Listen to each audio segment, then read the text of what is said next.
आज बात करते हैं कार्डियोवास्कुलर सिस्टम में कंडक्शन सिस्टम में आगे बढ़ते हुए एक टॉपिक पेसमेकर का। एक टॉपिक का मतलब होता है डिस्प्लेस्ड, मतलब दूसरी जगह। जैसा कि हमने पिछले लेक्चर में पढ़ा था कि ऐसे नोड को ही नेचुरल पेसमेकर माना जाता है हार्ट का, हृदय का।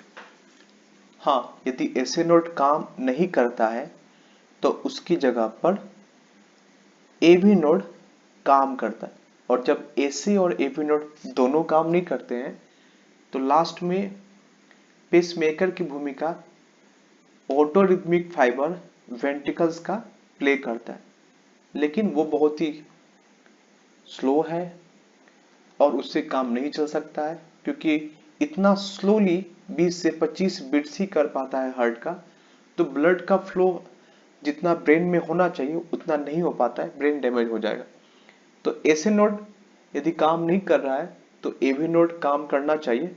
दोनों यदि काम करना बंद कर दिया तो थर्ड ऑप्शन है वेंट्रिकल्स के ऑटोरिथमिक फाइबर जो काम करते हैं, पर हमें वहां पर एक आर्टिफिशियल पेसमेकर को लगाना बहुत जरूरी हो जाएगा, जो कि एक सर्जिकल प्रोसेस के थ्रू हम एक आर्टिफिशियल पेसमेकर का भी इस्तेमाल करते हैं। यहां हम बात करते हैं अब इक्टोपिक पेसमेकर की। इक्टोपिक पेसमेकर क्या है इसे समझ लेते हैं। ऐसे नोड के अलावा यदि हमें पता चलता है कि कहीं और पे पेसमेकर की भूमिका कोई निभा रहा है, साइट अदर देन ऐसे नोड। ऐसे नोड तो पेसमेकर की भूमिका निभाता है, लेकिन कभी कभी जब आप स्टेथोस्कोप या जिसे हम सिंपली में आला कहते हैं, जब आप हार्ट पे साउंड सुनोगे तो इक्टोपिक साउंड आपको प्रोड्यूस दिखेगा। ऐसे नोड के साथ साथ कहीं और भी आपको साउंड सुनाई देगा। तो ये क्यों होता है, इसके कारण को भी देखते हैं अभी जस्ट हम। ऐसे नोड के अलावा यदि कहीं दूसरे पर भी पेसमेकर की भूमिका निभाता है, ऐसे नोड तो निभा ही रहा है, दूसरा भी निभा रहा है, तो एबनॉर्मल सेल्फ एक्साइटेशन होता है, हार्ट का रिदम थोड़ा सा एबनॉर्मल दिखेगा। हालांकि ये ओकेशनली है, ये एक एक्स्ट्रा बीट है और पेस है हार्ट का, जो कुछ समय के लिए देखा जाता है। तो कौन कौन सी एक्टिविटी है जिससे इक्टोपिक एक्टिविटी दिखती है, इसके लिए हम देखेंगे कैफीन। कैफीन जो कि हमारे टी, चाय और कॉफी में पाया जाता है। यदि हम चाय ज्यादा लेते हैं या कॉफी ज्यादा पीते हैं, उस वक्त में हमें दो साउंड दिखाई सुनाई देगा, ऐसे नोट का भी, और उसके साथ थोड़ा सा एक्स्ट्रा बीट भी हमें हल्का सा सुनाई देता है। तो आप इसे YouTube पे इक्टोपिक पेसमेकर का साउंड यदि आप सर्च करोगे तो आपको मिल जाएगा इक्टोपिक पेसमेकर कैसे सुनाई देता है। उसके बाद निकोटिन। निकोटिन का भी कंसंट्रेशन सिगरेट्स वगैरह में ज्यादा मिलेगा आपको। यदि वो कोई सिगरेट्स ज्यादा पीता है तो भी आपको इक्टोपिक साउंड्स सुनाई देंगे उसके हार्ट में। या फिर इलेक्ट्रोलाइट इम्बैलेंस। इलेक्ट्रोलाइट इम्बैलेंस में सोडियम, पोटेशियम, कैल्शियम जैसे इलेक्ट्रोलाइट्स में इम्बैलेंस आ गया है, कंसंट्रेशन एबनॉर्मल हुआ है, उस वक्त भी इक्टोपिक साउंड या एक्स्ट्रा बीट आपको सुनाई देंगे, जिसका इंडिकेशन है कि ऐसे नोट के साथ साथ कोई और जगह भी पेसमेकर की भूमिका निभा रहा है। हाइपोक्सिया, जब ऑक्सीजन की कमी हो जाए उस वक्त भी आपको एक्स्ट्रा बीट्स या एक्स्ट्रा पेस आपको दिख सकते हैं। या टॉक्सिक रिएक्शन ऑफ ड्रग, तो जैसे डिजिटालिस। डिजिटालिस बहुत ही लो सेफ्टी ड्रग माना जाता है। थोड़ा सा भी कंसंट्रेशन यदि हमने ज्यादा ले लिया डिजिटालिस का तो हार्ट पे उसका एडवर्स इफेक्ट दिखना स्टार्ट हो जाता है। डिजिटालिस मुख्य रूप से दिया जाता है CHF में, कंजेशन हार्ट फेलियर में दिया जाने वाला एक ड्रग है। तो इस तरह से इक्टोपिक पेसमेकर को आप समझ गए होंगे। हाँ, यदि आपको लगता है कि मैंने कभी कॉफी ज्यादा कंज्यूम की है तो आप अपना ईसीजी रिकॉर्ड कर सकते हैं और उस ईसीजी में आप देख सकते हैं अपने इक्टोपिक पेसमेकर की भूमिका को। तो यदि जब भी आप ज्यादा कॉफी या ज्यादा चाय पीते हैं तो अपना ईसीजी रिकॉर्ड करवा सकते हैं और देख सकते हैं इक्टोपिक पेसमेकर को। अब हम बात करते हैं दूसरे फाइबर्स की, जिसका नाम है कॉन्ट्रैक्टाइल फाइबर।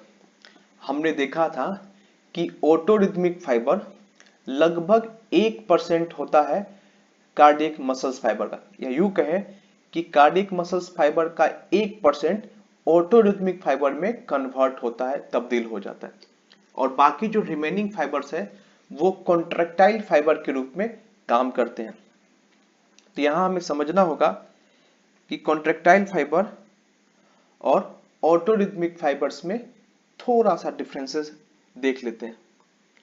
जब हम बात करेंगे ऑटोरिथमिक फाइबर्स की, तो ऑटोरिथमिक फाइबर्स कहां पे होता है, पहले नीचे से पढ़ते हैं। एसए नोड में, साइनो एट्रियल नोड्स में, एवी नोड्स में, एट्रियो वेंट्रिकल्स नोड्स में, और कुछ पार्ट्स में देखे जाते हैं वेंट्रिकल्स में। तो ये 3 जगह पर ऑटोरिथमिक फाइबर देखा जाता है। जब हम बात करते हैं कॉन्ट्रैक्टाइल फाइबर की, तो एट्रिया का जो मसल्स फाइबर है वो एक कॉन्ट्रैक्टाइल फाइबर्स है, और वेंट्रिकल्स के मसल्स फाइबर भी कॉन्ट्रैक्टाइल फाइबर्स हैं। तो एट्रिया मसल्स फाइबर और वेंट्रिकल्स मसल फाइबर दोनों के दोनों कॉन्ट्रैक्टाइल फाइबर्स आते हैं, जिसको हम कहते हैं वर्किंग। वर्किंग कहने का मतलब जो वर्क करता है, जिसमें कॉन्ट्रैक्शन होता है, एक्टिन और मायोसिन का कंसेप्ट लगता है कॉन्ट्रैक्ट मसल्स फाइबर्स में। ऑटोरिथमिक फाइबर को कहते हैं सेल्फ एक्साइटेबल, मतलब इसको एस्टिमुलेट करने के लिए कोई भी बाहरी एस्टिमुलेशन, जैसे नर्वस सिस्टम से कोई एस्टिमुलेशन की जरूरत होती ही नहीं है, खुद से ये एक्साइटेशन होता है। हार्ट को यदि हम बाहर निकालते हैं शरीर से, तो हार्ट जो है पंप करता है, खुद ब खुद एक्साइट होता है। इसका कारण है ऑटोरिथमिक फाइबर, ना कि हार्ट का कॉन्ट्रैक्टाइल फाइबर्स। हार्ट का जो कॉन्ट्रैक्टाइल फाइबर है वो सेल्फ एक्साइटेबल नहीं होता है, और इसको एक्साइटेशंस करने के लिए नर्वस सिस्टम से स्टिमुलेशन की जरूरत होती है, या किसी और सिस्टम की, जैसे भी हो। It is not a self excitable. तो यहां हमने 2 चीजों को देखा कि ये ऑटोरिथमिक फाइबर से जो इंपल्स जनरेट होते हैं वही कॉन्ट्रैक्टाइल फाइबर को स्टिमुलेट करते हैं। तो it is not a self excitable, it's depend upon the autorhythmic fiber. जो यहां पर एक्शन पोटेंशियल या इलेक्ट्रिकल इंपल्स जनरेट होते हैं, वही इंपल्स कॉन्ट्रैक्टाइल फाइबर तक पहुंचते हैं और उसे भी कॉन्ट्रैक्शन देते हैं। अब बात करते हैं कितना होता है।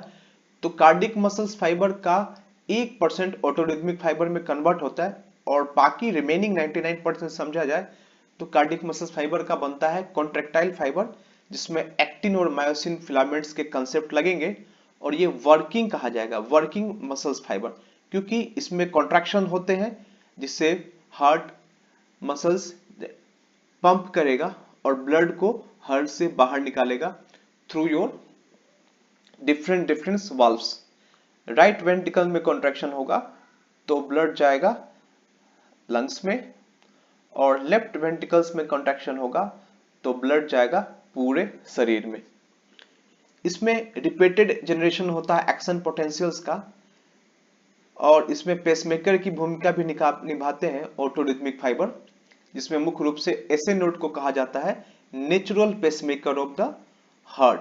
यदि एसए नोड काम नहीं कर रहा है तो फिर एवी नोड का ऑटोरिथमिक फाइबर वर्क करेगा, तो वहां पर भी वो पेसमेकर की भूमिका को निभाता है। पर जनरली एवी नोड वर्क नहीं करेगा, क्योंकि एसए नोड फास्ट है, इसी से काम हो जाता है। तो इसी को कहा गया natural pacemaker of the heart. ये काम नहीं करेगा तो एवी नोड, दोनों काम नहीं करेगा तो फिर वेंट्रिकल्स का ऑटोरिथमिक फाइबर वर्क करेगा। बात करते हैं पेसमेकर पोटेंशियल होती है ऑटोरिथमिक फाइबर्स में, जबकि कॉन्ट्रैक्टाइल फाइबर में होता है रेस्टिंग पोटेंशियल।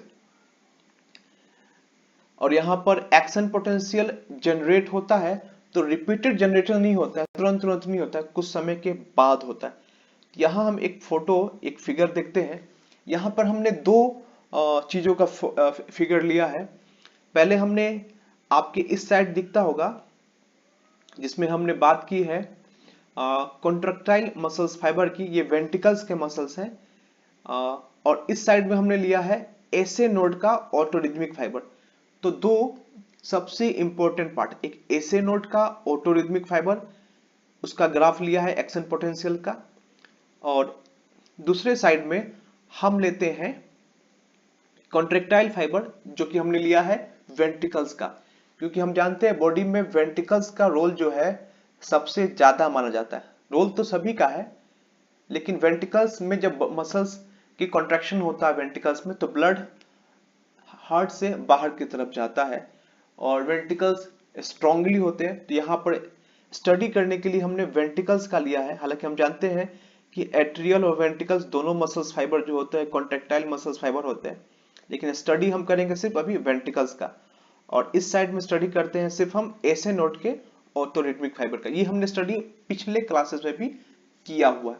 देखते हैं यहाँ पे जब हम बात करेंगे तो ऑटोरिथमिक फाइबर में ग्रीन कलर को इंडिकेट दिखाया गया, ये है पेस मेकर पोटेंशियल, जिसे हमने ग्रीन कलर से दिखाया।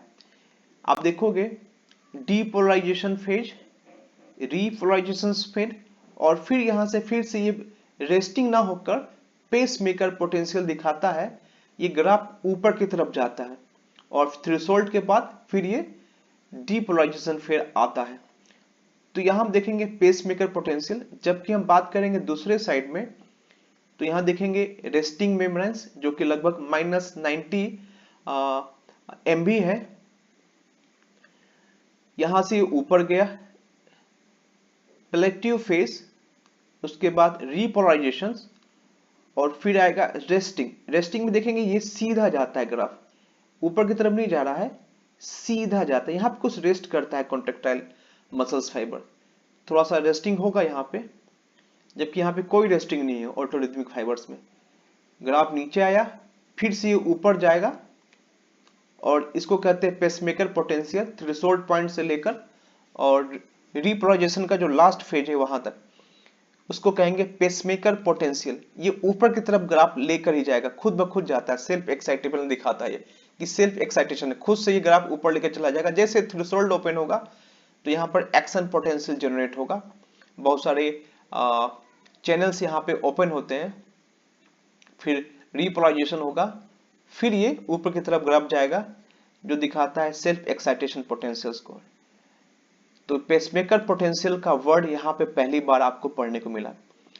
इस साइड में देखेंगे तो रेस्टिंग मेम्ब्रेन पोटेंशियल्स हम देख सकते हैं।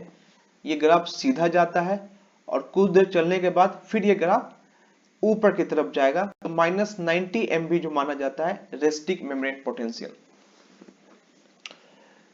तो रेस्टिंग मेम्ब्रेन पोटेंशियल जो होता है वो पाया जाता है कॉन्ट्रैक्टाइल फाइबर्स में, ऑटोरिथमिक फाइबर्स में पाया जाता है पेस मेकर पोटेंशियल, क्योंकि ये रेस्ट नहीं करता है ऑटोरिथमिक फाइबर्स, कंटिन्यूअस इसमें एक्शन पोटेंशियल जनरेट होता है।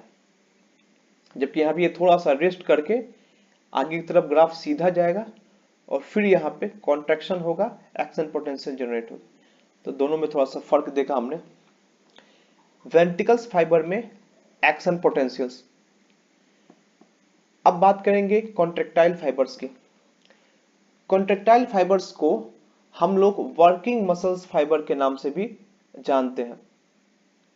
जब हम बात करेंगे वर्किंग मसल्स फाइबर की, तो उसमें हम बात कर रहे हैं एट्रियल मसल्स फाइबर और वेंट्रिकल मसल फाइबर दोनों की। हालांकि हम जानते हैं कि वेंट्रिकल मसल फाइबर का रोल ज्यादा है, क्योंकि वेंट्रिकल्स बड़े होते हैं, उसके मसल्स ज्यादा होते हैं एज कंपेयर टू एट्रियम।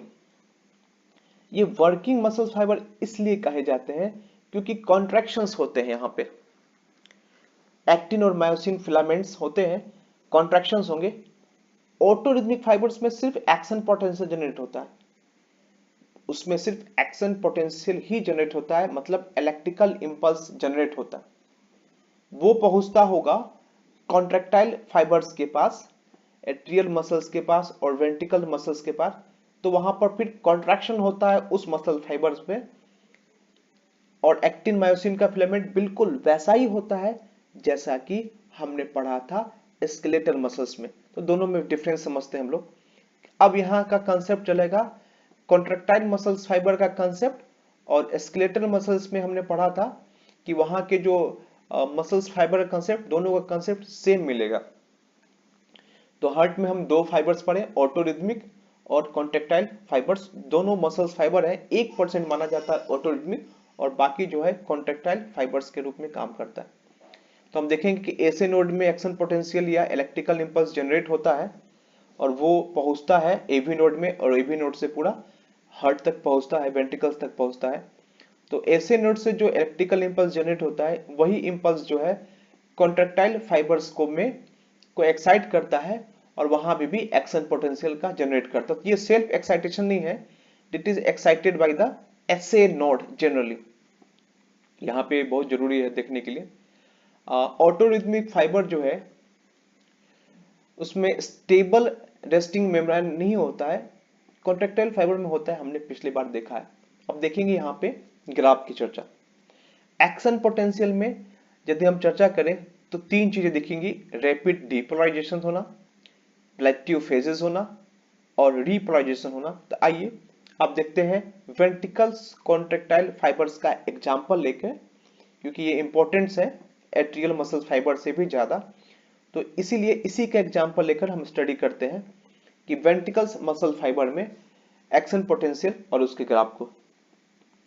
सबसे पहले इस ग्राफ में हम देखेंगे एक्स एक्सिस पे दर्शाया गया है मेम्ब्रेन पोटेंशियल्स को, जिसे हमने एम बी यानी मिली वोल्ट्स में दर्शाया है। यहां हम देखेंगे कि लगभग -90 millivolt resting membrane potential पाया जाता है। आप इधर से भी देख सकते हैं कि यहाँ से ग्राफ जो है वो आगे की तरफ बढ़ेगा और फिर एक नया ग्राफ बनेगा, लेकिन हमने यहाँ पे एक ही ग्राफ को दर्शाया है। इस तरह से वो कंटिन्यूटी ग्राफ बनेगा। रेस्टिंग मेम्ब्रेन पोटेंशियल थोड़ी देर रेस्ट करता है यहाँ पे। -90 MV पर हम देखते हैं कि यहाँ से ग्राफ ऊपर की तरफ दिखता हुआ दिखेगा आपको। That is called the rapid depolarisation phase. Rapid depolarisation phase मतलब सोडियम आयन जो है that is a voltage gated ion channel, the fast sodium ion channel, वो ओपन होता है और सेल्स के अंदर मसल सेल्स या मसल फाइबर, यहां पर मसल सेल्स और मसल फाइबर दोनों एक ही चीज है। हम इसके बारे में पहले भी चर्चा कर चुके हैं कि मसल सेल कहें या मसल फाइबर कहें, दोनों एक चीज होता है। मसल फाइबर या मसल सेल्स के अंदर सोडियम आता है, सोडियम जिसमें पॉजिटिव चार्ज होता है। पॉजिटिव चार्ज होने के कारण सेल में भी पॉजिटिविटी बढ़ती है मेम्ब्रेन के दोनों साइड में। तो मेम्ब्रेन के अंदर साइड में कंपैरिजन किया जाए कि मेम्ब्रेन के अंदर साइड में पॉजिटिव बढ़ेगा और बाहर साइड में नेगेटिविटी बढ़ेगी, तो रिजल्ट क्या होगा, रैपिड डीपोलराइजेशन होगा। फिर आता है दूसरा फेज जिसे हम कहते हैं प्लेट्यू, जिसमें डीपोलराइजेशन को मेंटेन किया जाता है, उसे नीचे नहीं गिरने दिया जाता है। फिर आता है रीपोलराइजेशन जिसमें वापस ग्राफ नीचे की तरफ गिरेगा। तो प्लेट्यू फेज का मतलब हुआ कि हमने मेंटेन किया है डीपोलराइजेशन का। इसके कारण है कि कैल्शियम इनफ्लो जो होता है ये स्लोली होता है, धीरे धीरे कैल्शियम का इनफ्लो होगा और पोटेशियम का आउटफ्लो भी चालू रहेगा। तो कुछ कैल्शियम अंदर आएंगे और कुछ पोटेशियम बाहर जाएगा। हम देखते हैं कि +20 MV पर सोडियम चैनल जो है वोल्टेज गेटेड सोडियम चैनल, ये कोई सिंपल चैनल नहीं है, that is a voltage gated sodium channels, जो कि हमने चर्चा किया था स्केलेटल मसल्स में भी। तो हम स्केलेटल मसल्स में फिर से एक बार चर्चा करेंगे, उसका वीडियो में मैं कुछ दिन में अपलोड करूंगा। तो सोडियम चैनल्स यहां जैसे ही क्लोज होता है वैसे ही कार्डियक मसल्स फाइबर में वेंट्रिकल्स के मुख्य रूप से स्टार्ट होता है सोडियम आयंस। तो सोडियम आयंस अंदर की तरफ जाएगा और पोटेशियम बाहर निकलेगा सेल से। तो नेट चार्ज लगभग सेम होता है, ना पॉजिटिव कम होगा ना नेगेटिविटी बढ़ेगी। तो लगभग हल्का सा ग्राफ यहाँ पे डाउन होते हुए फिर यहाँ पर आप देखोगे कि बिल्कुल सीधा ये ग्राफ जाता है, डीपोलराइजेशन को बिल्कुल ये मेंटेन रखता है, ना ऊपर जाएगा ग्राफ ना नीचे जाएगा। That is called the plateau phase. और फिर एक फेज ऐसा आएगा जहां पर कैल्शियम चैनल बंद हो जाएगा और सोडियम चैनल आउटफ्लो चालू रहेगा। तो कैल्शियम का अंदर आना बंद हो जाए और सोडियम का बाहर जाना चालू ही रहे तो ग्राफ फिर नीचे की तरफ गिरेगा और गिरते गिरते गिरते फिर ये रेस्टिंग पोजीशन पर जाएगा जहां पे आपका पोटेशियम चैनल्स भी बंद हो जाएगा और ग्राफ सीधा रहेगा रेस्टिंग मेम्ब्रेन पोटेंशियल की तरफ चला जाएगा। तो टोटल ये घटना घटती है लगभग 0.3 सेकंड का, जिसमें डीपोलराइजेशंस भी है और रीपोलराइजेशंस भी है। हम बात करेंगे रिफ्रैक्टरी पीरियड की भी। इसमें रिफ्रैक्टरी पीरियड उस वक्त जब मसल्स में कोई कॉन्ट्रैक्शंस नहीं होता है, एक्शन पोटेंशियल जनरेट नहीं होता है, ये उसके रेस्टिंग का टाइम है। तो रिफ्रैक्टरी पीरियड की बात की जाती है जब मसल्स में कोई कॉन्ट्रैक्शन नहीं होता है। बात करेंगे कॉन्ट्रैक्शंस की मसल्स की, जब डीपोलराइजेशन होगा तो वो कॉन्ट्रैक्शंस फेज माना जाता है लगभग। तो देखते हैं रैपिड डीपोलराइजेशंस को एक बार फिर से। हम लोग सबसे पहले stable resting membrane potential -90 MV होता है, वो देखेंगे हम यहाँ पर -90 MV, that is called the stable resting potentials. चलिए दूसरा लाइन पढ़ते हैं। एक्शन पोटेंशियल रीच होता है थ्रेशोल्ड पॉइंट पे और ओपन होता है voltage gated fast sodium channels. Sodium inflow होगा, रैपिड पोलराइजेशन होगा फ्यू मिली सेकेंड तक। तो देखेंगे सोडियम इंटर होता है, यहां पर हम कह सकते हैं कि ये फेज जो है that is called the threshold point. जैसे थ्रेशोल्ड पॉइंट पे पहुंचता है तो सोडियम चैनल्स ओपन होते हैं, that is called the voltage gated sodium channels, और सोडियम का इनसाइड आना लगा होता है। अब बात करेंगे प्लेट्यू फेज, फिर से इसको रिवाइज करते हैं। प्लेट्यू फेज वो फेज है जिसमें हम डीपोलराइजेशन को मेंटेन करते हैं, ग्राफ नीचे नहीं आता है। ये देखिए डीपोलराइजेशन मेंटेन है, ग्राफ नीचे नहीं आ पा रहा है ना ऊपर जा रहा है, दैट इज मेंटेनेंस कहेंगे इसको। इसका कारण है कि slow voltage gated calcium channel open होता है। सर्कोलिम्मा, सर्को का वर्ड होता है, मसल्स को सर्को वर्ड या मायो वर्ड से इंडिकेट किया जाता है। लिम्मा का मतलब होता है छिलका या बाहरी कवर। तो सर्कोलिम्मा हम कहते हैं मसल्स फाइबर के मेम्ब्रेन को। मेम्ब्रेन क्या होता है? बाहर का एक आउटर एरिया, जिसे हम लोग छिलका कह सकते हैं या आउटर एरिया कह सकते हैं। तो सर्को का मतलब मसल्स और लिम्मा का मतलब उसका छिलका या outer area, outer layer, outer layer कहेंगे इसे। सर्कोप्लाज्मिक, मसल में प्लाज्मिक रेटिकुलम, तो सर्कोप्लाज्मिक रेटिकुलम कहा जाता है कि मसल्स फाइबर में रेटिकुलम, सर्कोप्लाज्मिक रेटिकुलम फाइबर्स के में भी कैल्शियम चैनल्स होते हैं, वो भी ओपन होते हैं। तो दोनों यदि ओपन हो जाए तो हम देखते हैं यहाँ पे पीछे आगे की स्लाइड में कि यहाँ पर सर्कोप्लाज्मिक रेटिकुलम का मेम्ब्रेन भी है, यहाँ से भी कैल्शियम इन आउट होगा। और सर्कोलिम्मा ये बताया गया है कि बाहर हम ये देख सकते हैं कि इसके मेम्ब्रेन को बताया गया है सर्कोलिम्मा को। तो दोनों साइड से कैल्शियम जो है ओपन होगा, कैल्शियम इनसाइड आएगा, ट्रांसवर्स ट्यूबुल्स की मदद से भी कैल्शियम इनसाइड आएगा। सर्कोलिम्मा जो है उसमें भी कैल्शियम इनसाइड जाएगा, और जैसे ही कैल्शियम इनसाइड जाता है वैसे ही कंसंट्रेशन कैल्शियम का ज्यादा हो जाता है। और कैल्शियम का कंसंट्रेशन ज्यादा होने से क्या होगा? कॉन्ट्रैक्शंस होगा मसल्स में। फिर हम उसी वक्त देखते हैं कि पोटेशियम का लेवल जो है वो कम होता है सेल के अंदर या मसल फाइबर के अंदर।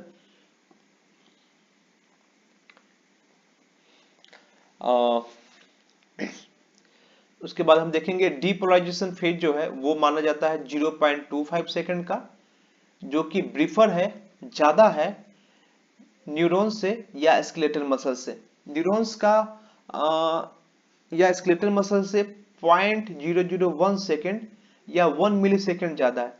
तो इसे हम 25 मिली सेकंड मान सकते हैं या 0.25 सेकंड कह सकते हैं डीपोलराइजेशन फेज। तो डीपोलराइजेशन फेज कितना होता है? 0.25, और बाकी रीपोलराइजेशन होता है। टोटल फेज मानेंगे 0.3 सेकंड का, लेकिन डीपोलराइजेशन सिर्फ मान किया जाए, डीपोलराइजेशन जो यहाँ पे ग्रीन कलर से इंडिकेट किया गया है, तो 0.25 या 25 कहेंगे millisecond, that is 25 millisecond, जो कि 1 मिली सेकेंड ज्यादा है स्केलेटल मसल से। तो देखिए 1 मिली सेकेंड का कितना वैल्यू दिया गया है बुक में कि 1 मिली सेकेंड या हम कहें कि 0.001 सेकंड, कितना कम सेकंड, लेकिन ज्यादा बताया गया है कि डीपोलाइजेशन फेज ज्यादा होता है हार्ट में, क्योंकि इसे तेजी से कॉन्ट्रैक्शन करना होता है। इसका कारण बताया गया है कि इसके अंदर माइटोकॉन्ड्रियाज भी है, छोटा साइज का भी होता है ये मसल्स, डायमीटर में छोटा है, माइटोकॉन्ड्रिया का साइज बड़ा है, तो इसमें कॉन्ट्रैक्शन करने की क्षमता थोड़ी ज्यादा होगी ताकि अच्छे से कॉन्ट्रैक्ट करे और हार्ट पंप हो, ब्लड बाहर जा सके। तो डीपोलाइजेशन फेज टाइम ज्यादा होता है स्केलेटल मसल से और न्यूरॉन से। तो यहां पर हम बात करेंगे एक्शन पोटेंशियल यूनिट में voltage gated sodium ion channels और उसके स्ट्रक्चर की, लेकिन उसके पहले थोड़ा सा विश्राम।